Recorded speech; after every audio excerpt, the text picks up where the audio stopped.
Free audio post-production by alphonic.com.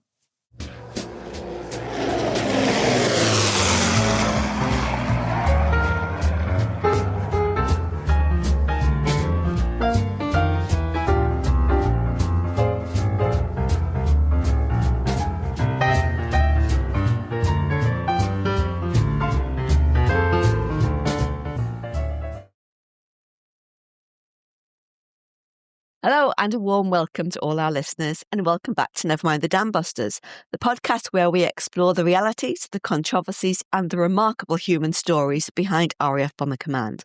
I'm Jen Gulliford-Lowes and it's wonderful to have you with us again. I'm very glad to say that James Jeffries is joining me again this evening. How are you, James? What have you been up to? I'm good, yeah. A little bit tired. PhD has really got into a new gear with submission. I've got a draft submission coming up in November, and it's basically a submission every month now, as well as a few other bits and bobs.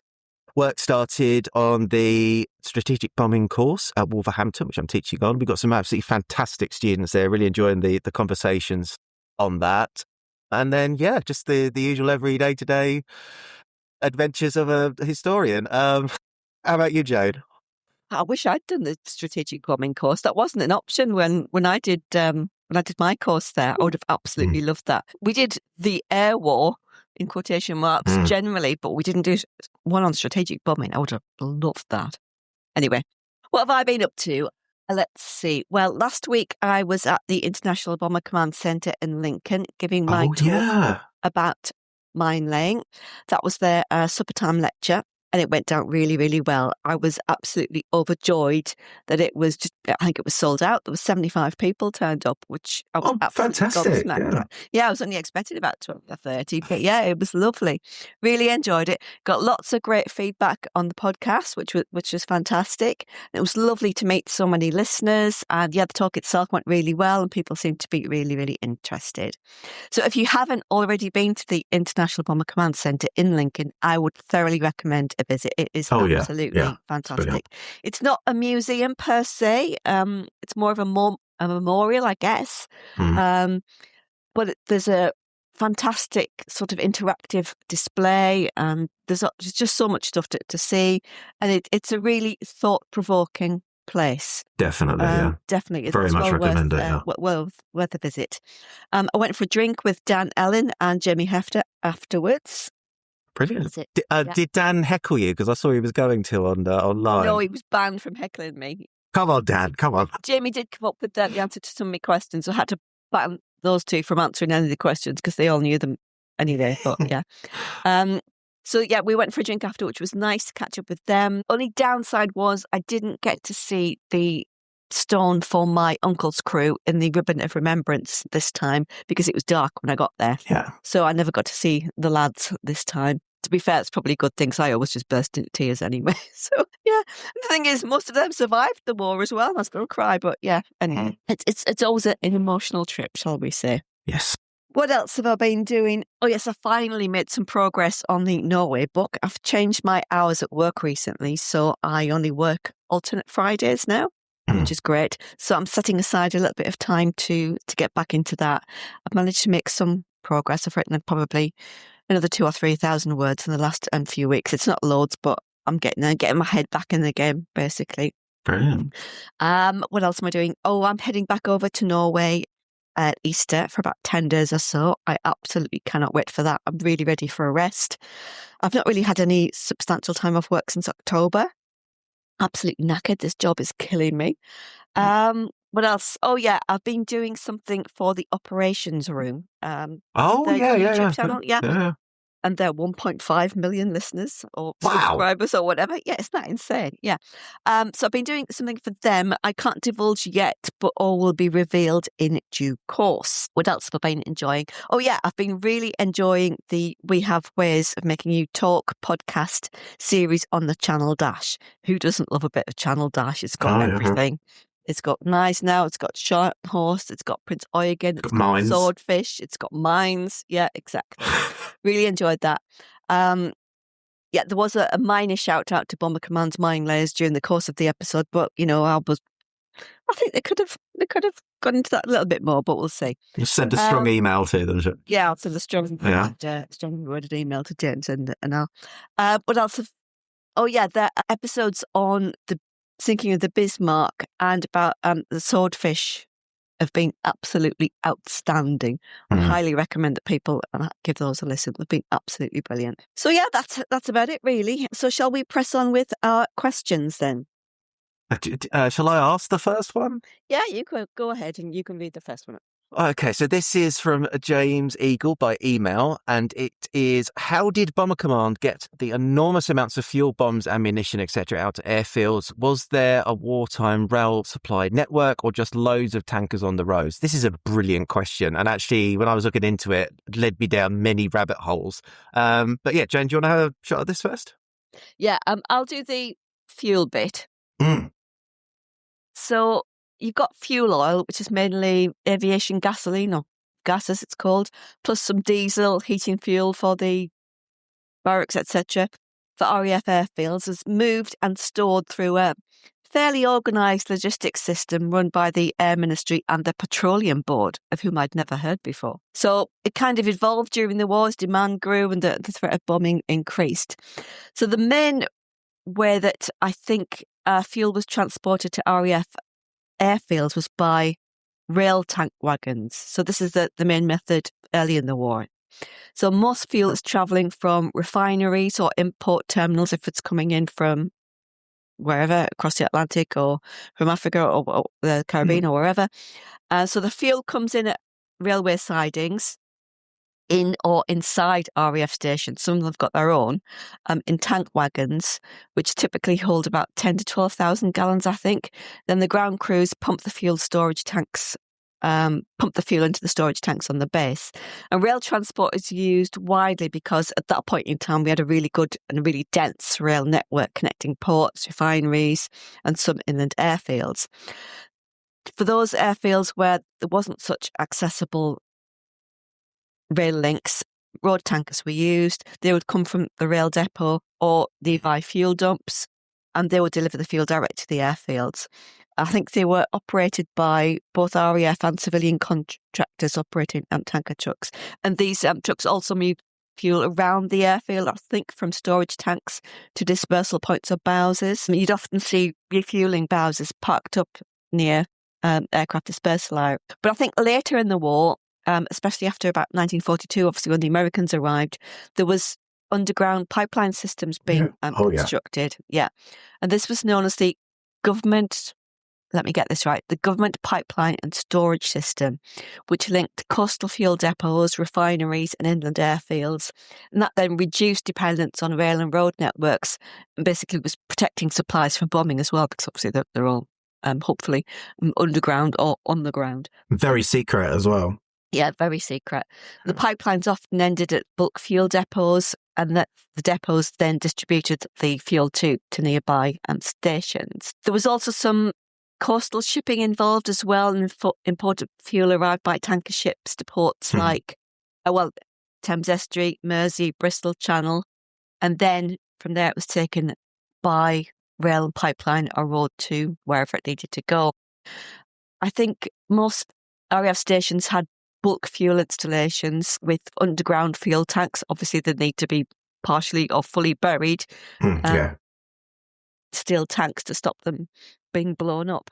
And away from things as well. So if they did blow up. From things, so well away from your accommodation blocks and your naffy and your mess, etc., and well away from the aircraft, presumably. Yeah.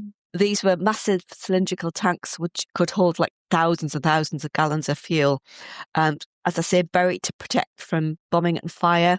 They would have sort of earth banks built up around them and concrete blast walls as well.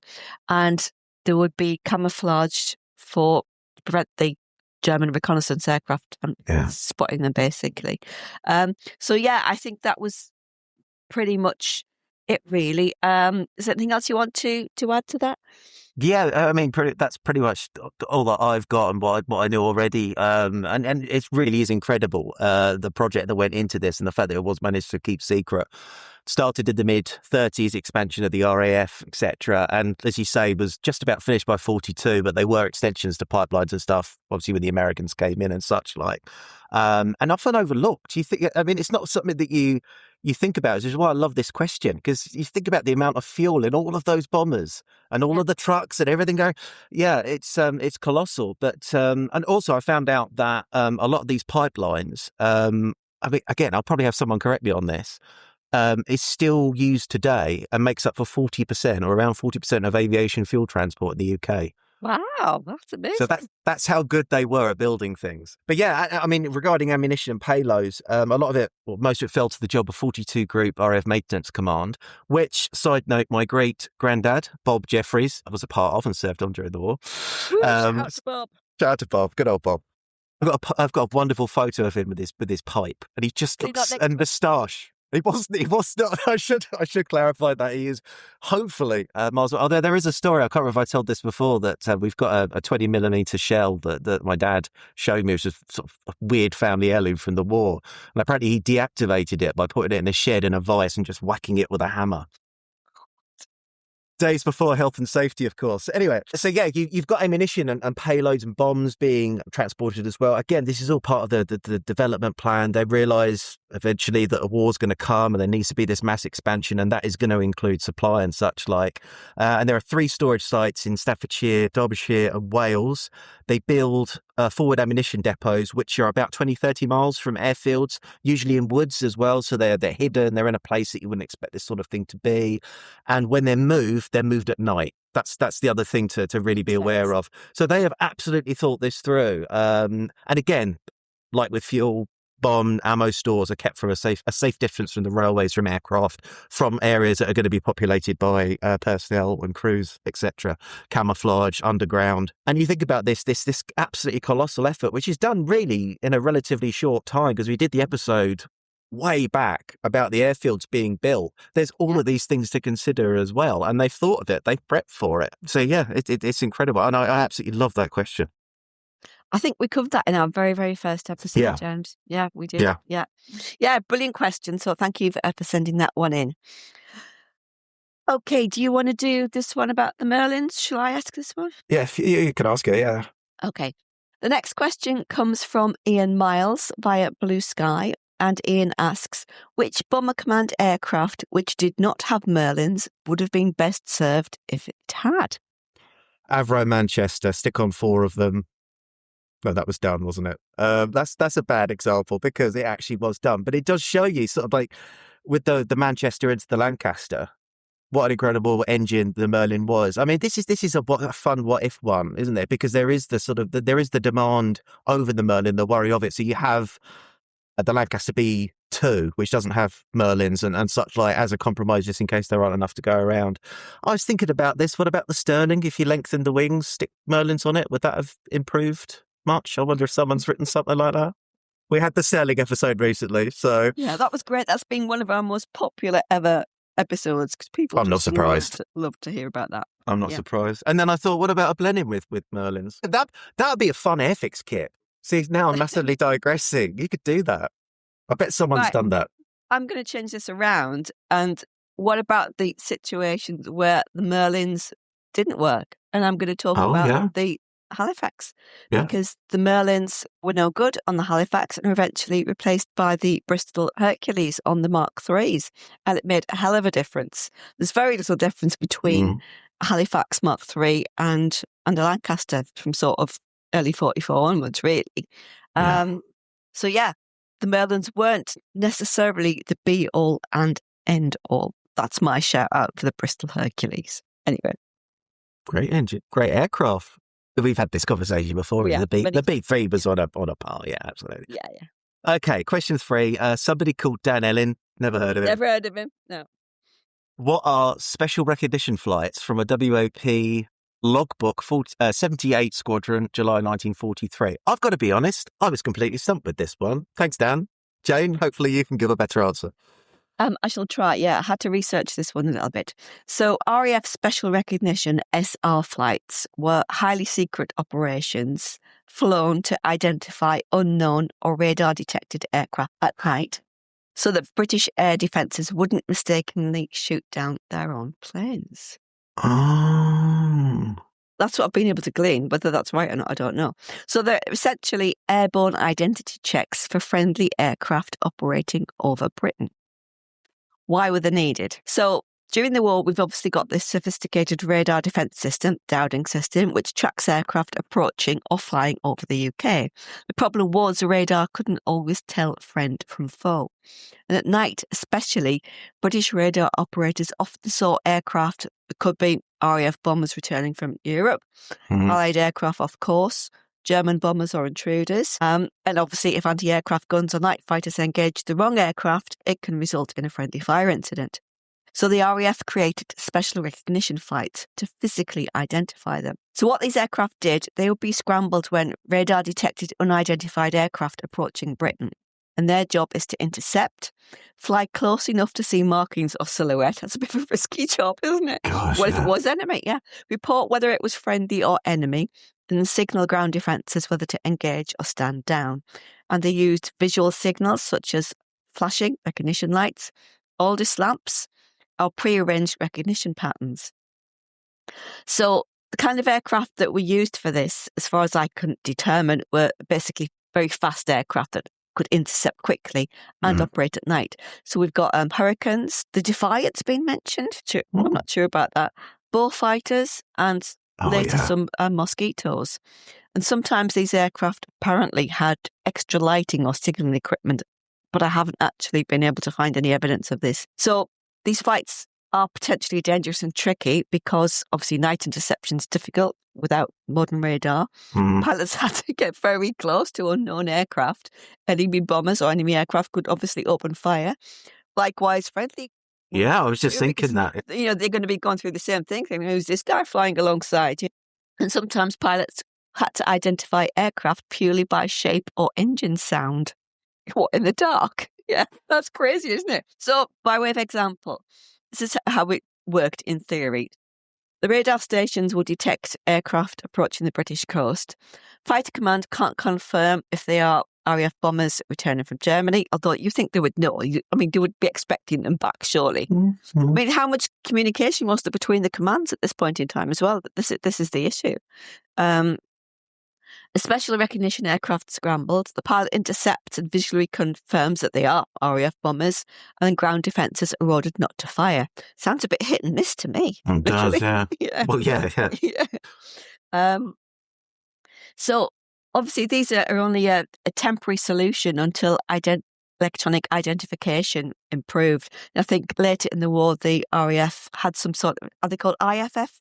Transponders? Yeah, identification friend or foe transport transponders, which allowed radar to identify friendly aircraft automatically. So I'm guessing that this would have really been used in the earlier stages, but again, I don't know. It's difficult to find out any sort of real conflict. You had IFF with Fighter Command at the beginning of the war and during the Battle of Britain. So I wonder if it's the commands not talking to each other or whether there are enough to go around or what. Yeah, there's a question for the viewers now. We're going to turn it on you. I'll ask you some questions. That'd be interesting. Yeah. Yeah, they need to try and find out some more about that. It's quite an interesting topic. And again, something which, there's just so many things like which never occurred to me. Yeah. Always coming up with new stuff. Can you imagine that, going up in the dark, lit up like a Christmas tree, looking at silhouettes? I know, yeah. Just waving, hello, are you RAF or are you Luftwaffe? Yeah. Yeah, just waggle your wings if you're friends. Yeah. That's mad, isn't it? Yeah. Yeah. I'm sure there's got to be a better system than that. Yeah. Who won the FA Cup in when that was last held? Yeah. Okay. Right.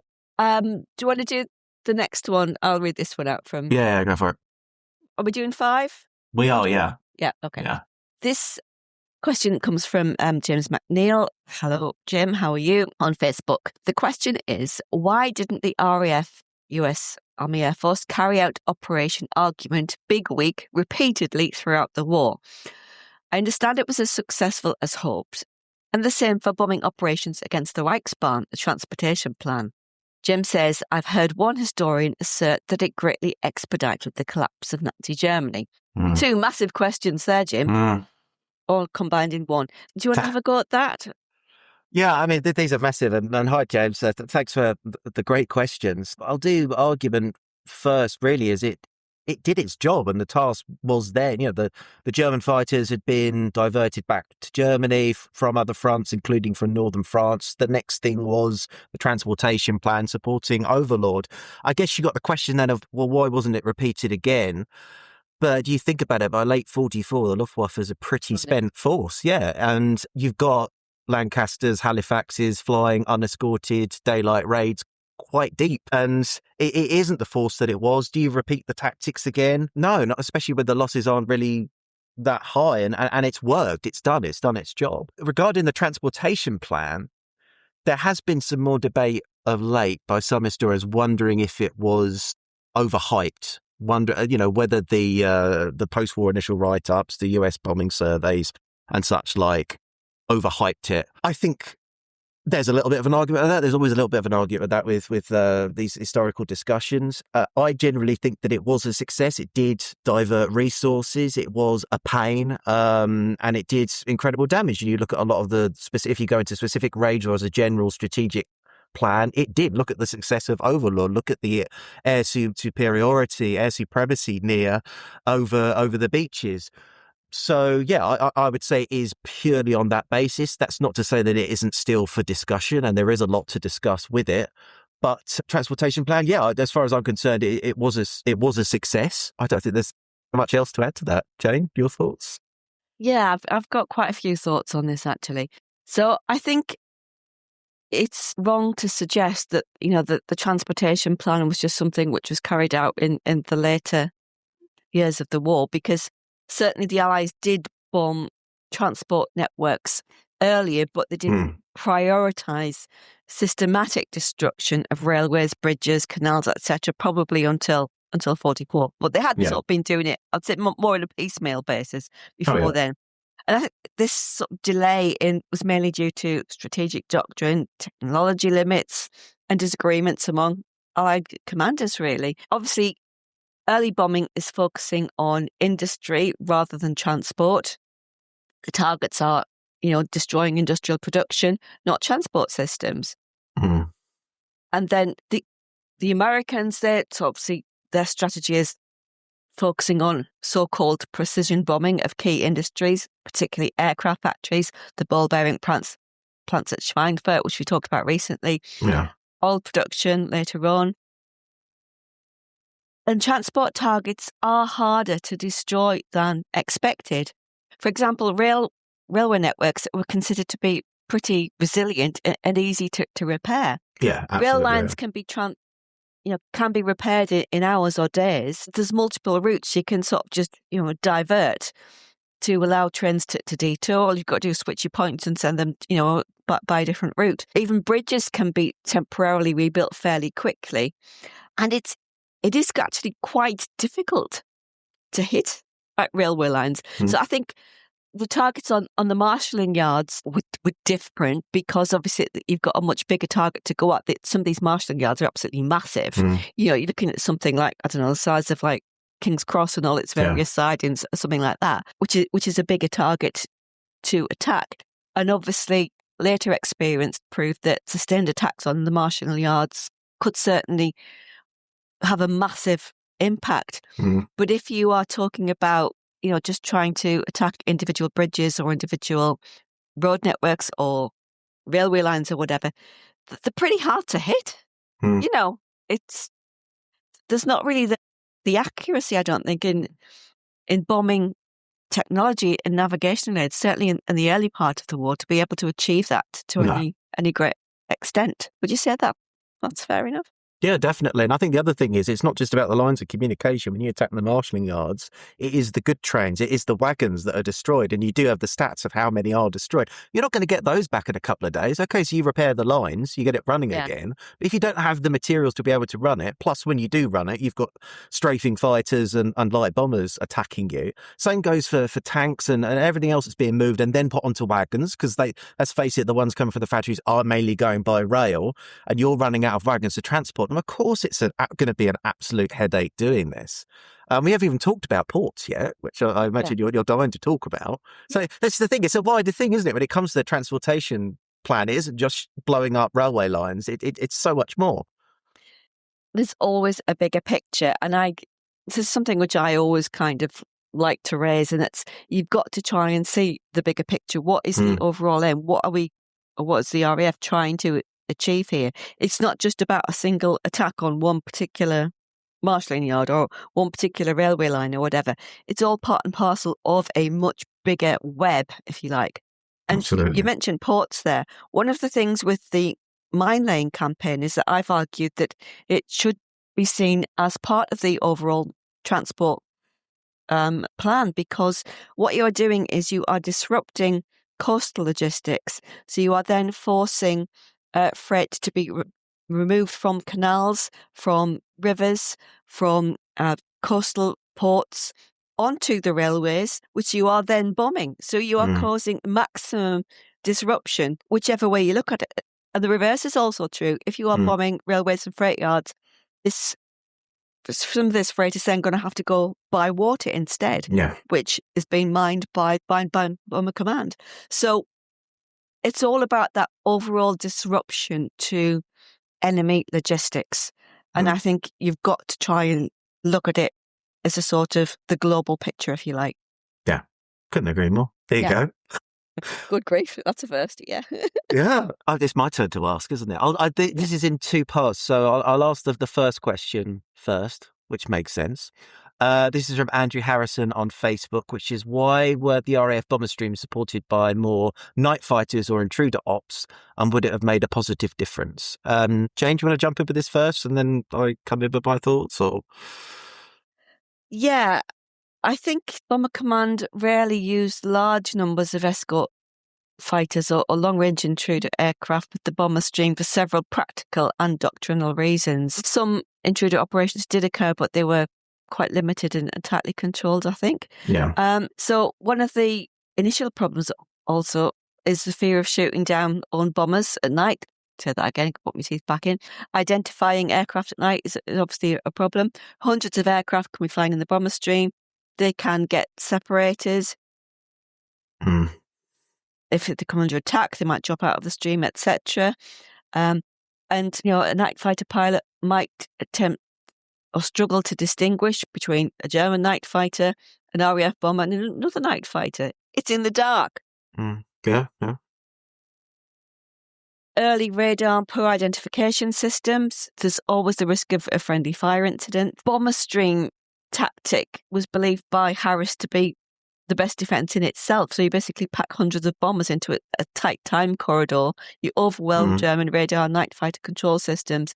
You force the Germans to intercept only a small fraction. They can't intercept all of them, obviously. And this tactic, I think, was aiming to saturate German defences, not sort of fight them directly. I think the main problem, though, was that most British fighters early in the war just didn't have the range to escort bombers deep into Germany, and that is, I think, is the crucial point. They just can't get there. They've got maybe 200 or 300 miles, but if you're going to, I don't know, your bomber stream's going to Leipzig or somewhere, it's a bit further. Your fighter's not going to get there, are they? Or if they get there, they're certainly not going to get back again. So, yeah, I think that's probably the main reason. Anything you want to add to that? I think, you've nailed it, really. And we talk about the intruders, that comes in later. And I think the manner of that is a better use of resources and an easier use of resources. I think the key thing here is tech. Once you get by 44 onwards and you can have the radar sets and something that work, that are practical, you've got the aircraft like the Mosquito that can do it. I mean, I seem to recall Harris mentioning wanting fighter escorts or considering it for the bomber streams, but I don't know if I might have made that up. Again, we might have a viewer correcting me there. But yeah, it's just about development, really. And that's the thing, when you think about fighters, they're naturally smaller. They're not going to have much fuel in it anyway without drop tanks. You think about Spitfire or a Hurricane. And the idea is they are there to defend against bombers. That is the doctrine. The bomber will always get through, which is why this is an argument that many of our viewers, I'm sure, are aware of. It's like with the Bolt and Paul Defiant, you've got the turret fighter like that, so it's fast, it sweeps in, it fires its turrets because it's not expecting to have Messerschmitt 109s over Britain from Germany because that doesn't have the range. They don't have the range. So actually, it's a bomber destroyer, and when it is on its own with bombers, it does manage to shoot them down. The problem is France is overrun. The Battle of Britain comes in, and it is found wanting in that sense. So then the realization of actually, if we're going to go on the offensive with fighters, we need to develop drop tanks, which in itself takes time. They're liable to leakage and such like. Yeah, I think it's a technological thing. And by the time you've got it, the intruder raids are developed, they're working. Is there really a need for that mass escort by late 44? Again, it fits into what we were saying in the last question. There's not really a need for it. So I think hopefully that answers that. But it's a very, very good question. And it does make you think, definitely. Oh, if you haven't already listened to this particular episode, I would recommend that you listen to the episode that we did with Stu Burbridge about this, which was really, really interesting, absolutely fascinating. I think that was in the end of series 2 or series 3. I'll put a link to it in the show notes anyway. Right, shall we go on to the next one? I think we've probably got time for one more. Oh. This is Andrew's second question, and Andrew asked, Harris seemed to continuously push his luck, that's putting it mildly, particularly during the second half of the Battle of Berlin and the Nuremberg raid. Why was he never relieved of his command, given his resistance to following direct orders from Portal and others? Did he, though? And who would he have been replaced with? Or is that kind of the point? Off you go, James. Oh, I love a Harris question. I mean, as a figure, you've got, it's just, oh, God, he's so fascinating, isn't he? Anyway, so this is a point in April 44. You've had the failure of the Battle of Berlin, horrendous losses, the culmination being the Nuremberg raid, as we well know. And there's a lot of discussion over the use of Bomber Command. Harris is quite grumpy about it. There's a bit of an argument with Bufton as well. There's some backstage stuff going on with the commanders. I know. And they're sharing these letters to and fro about doctrine and about Bufton and Bomber Command not getting the resource that it deserves, and that's Harris on his high horse again. And actually, he writes to Portal, and I quote. So they've been to and fro with a few letters regarding all of this. You infer that I am lacking in loyalty to you personally. So he's talking about Portal. That is untrue. For 20 years and more, you have had no more loyal supporter than I, but I do not regard loyalty as in any way involving any automatic or unquestioning acceptance of your ideas, and still less the ideas or rulings of every or any junior officer on your staff. If in these circumstances you have no confidence in my loyalty, I must ask you to relieve me of the onerous duties of my command at the earliest opportunity, which serves the interests of the country. I mean, that's Harris, isn't it, on his high horse, which is always entertaining on his best. So he's saying this to Portal, right, you think that I'm a thorn here? I'm not getting the resources I want. There's all this argument. You seem to be listening to every junior officer except the guy in charge. Sack me. And basically, Portal replies back, kind of buttering Harris up, which is, Portal has known him a long time now, as you say, over 20 years, and asks him to reconsider this and to rethink his words. And Harris does change his mind, which makes you think there was the chance there. If Harris was this figure that isn't doing well, that isn't right for the command, Portal had the chance there to sack him right there and then. It begs the question, because after the failure of Berlin and Nuremberg and the colossal losses, Nuremberg, more aircrew dying in a single night than fighter command pilots during the Battle of Britain. I mean, that stat still shocks me. It's horrific. Yeah. Why didn't he get rid of him? Well, is it a sense of loyalty? Was Harris the best man for the job still, despite who was there, which is the question that's being alluded to here? Was it the wrong time to change? It's April 1944. You're about to launch this massive invasion fleet, and you're going to need Bomber Command at top form with someone that knows how it runs and operates to be in charge. Does that play into it? I think it's a mixture of these things. My own thoughts about a replacement. I've played this game many times, and I think there's only one that I think possibly could, but he's very busy with pathfinding, and that is Don Bennett, who I think is a sensational commander, very innovative. But is it the time for him to come in? Has he built up I can't think of the word, the portfolio at this point to do it? I don't know. Senior. Well, this is the thing. Yeah, is he senior enough? Does he have the portfolio in terms of wider command, etc.? And then you're scratching your head really about who else there would be. But yeah, Jane, your thoughts on all that? I love a bit of drama.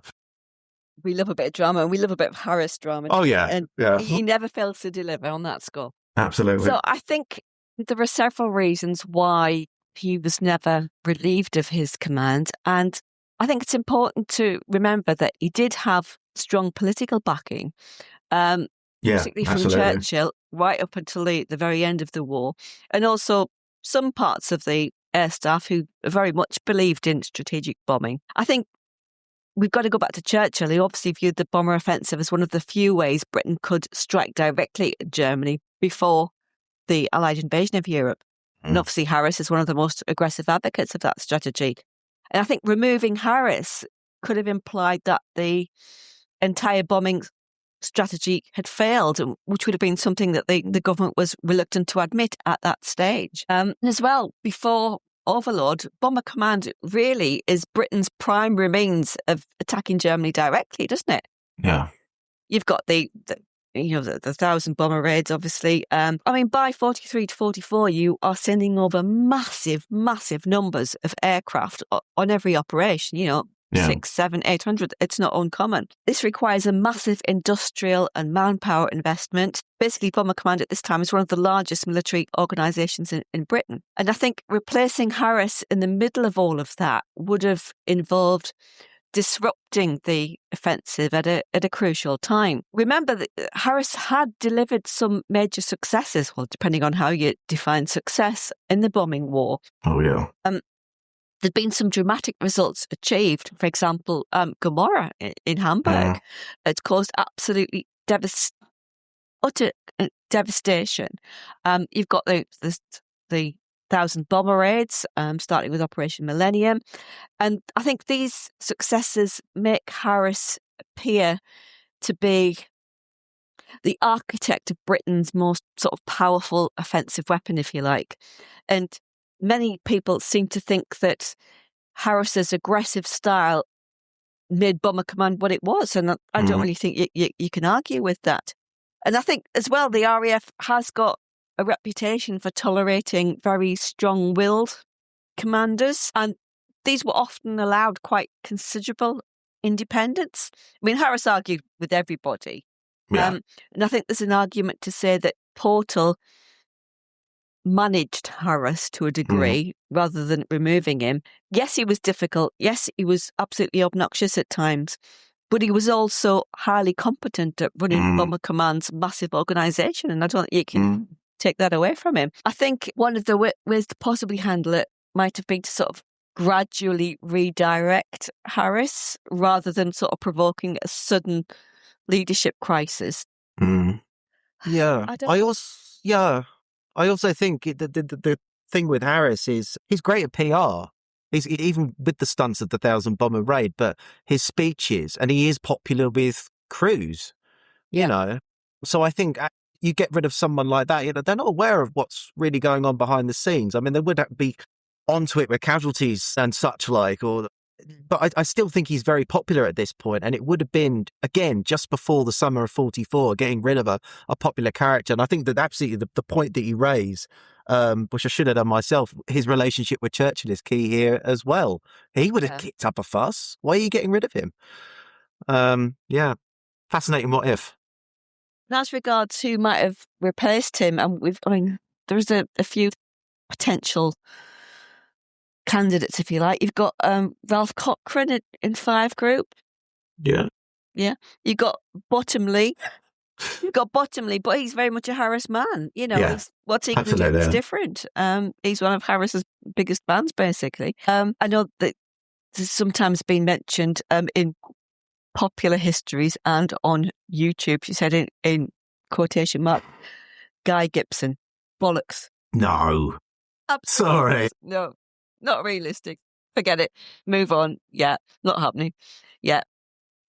So I think the real reason that Harris survived was because his strategic vision largely matched British policy at the time. It matched the Prime Minister's policy at the time.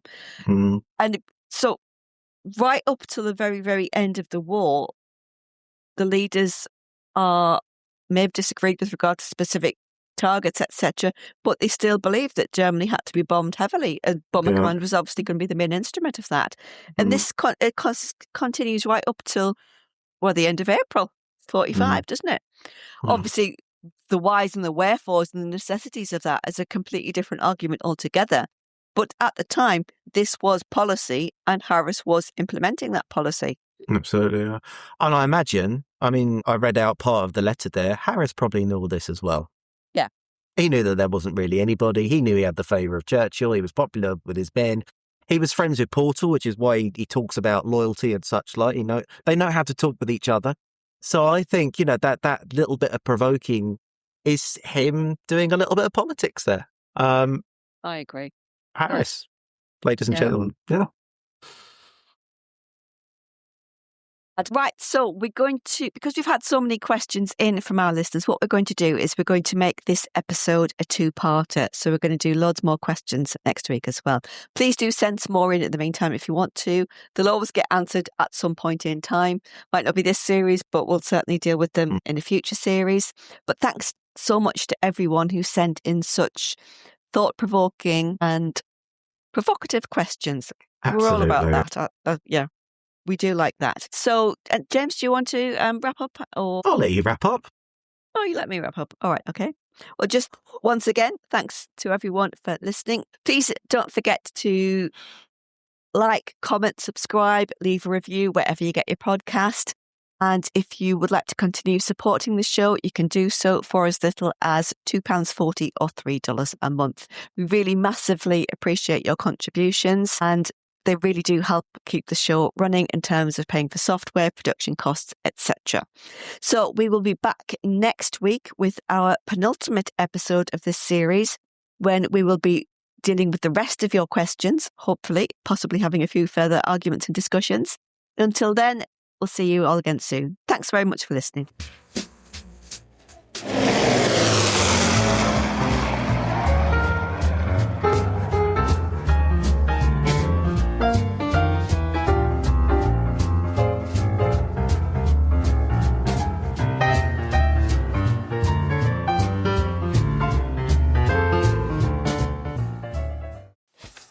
Free audio post-production by alphonic.com.